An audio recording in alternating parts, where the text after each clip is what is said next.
आज से तकरीबन 6 करोड़ 50 लाख साल पहले इस धरती में ये दैत्यकार छिपकलियाँ रहा करती थी, जिसे आज हम डायनासोर्स के नाम से जानते हैं। एक दिन अंतरिक्ष से आया लगभग 81 किलोमीटर बड़ा उल्कापिंड, जिसने इस धरती में से इन सारे दैत्यकार दानवों का नष्ट कर दिया।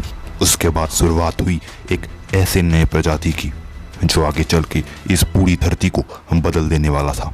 दोस्तों, मैं बात कर रहा हूँ इंसानों की।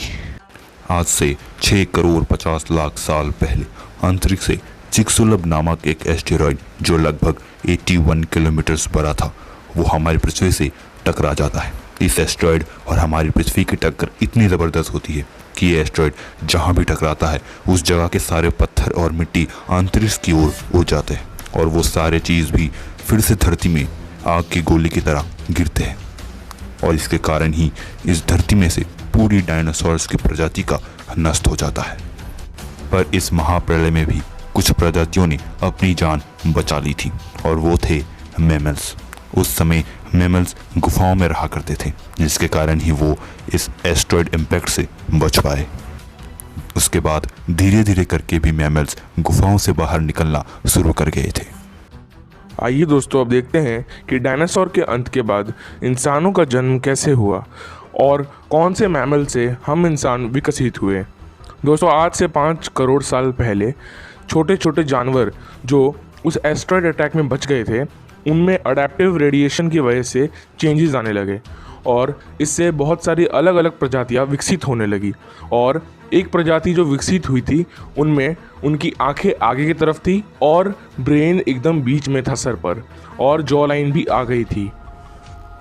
और दोस्तों, इसके कुछ करोड़ सालों में ही धरती में बहुत सारे चेंजेस हुए और कई सारे पर्वत श्रृंखलाएं बनी। और 40 लाख साल पहले हमारे सबसे दूर के रिश्तेदार द ग्रेट एप्स अपने ट्रांसफॉर्मेशन में आ गए और अब वो पेड़ों पर यहाँ से वहाँ जाते थे और खाना ढूंढते थे।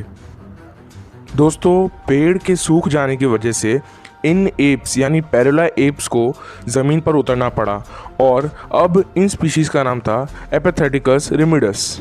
दोस्तों, ये स्पीशीज़ एपिथेटिकस रेमिडस अब ज़मीन पर चल सकते थे और अब वो अपना खाना भी ढूंढना शुरू कर चुके थे और इनका ब्रेन एक संतरे मात्र जितना था।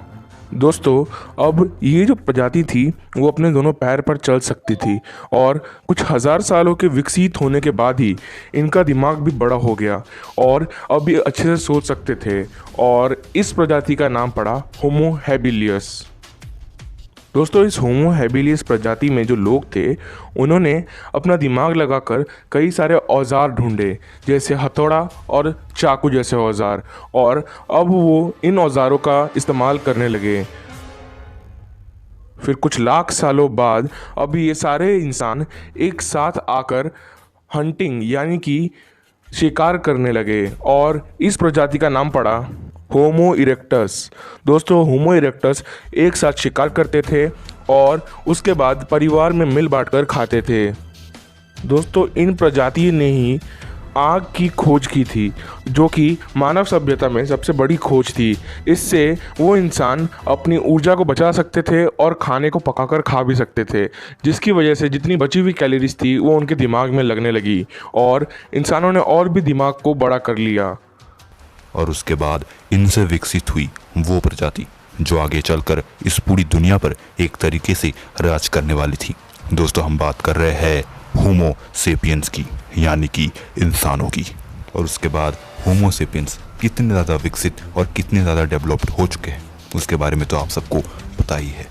कैसा लगा आप सबको हम इंसानों का यह अनोखा सफ़र? आशा करता है कि आपको ये वीडियो पसंद आई होगी। इस वीडियो को अंत तक देखने के लिए आप सबका बहुत बहुत शुक्रिया। मैं अनसीन और प्रवेश जोन इजाज़त लेते हैं आपसे। मिलते हैं एक नए वीडियो के साथ।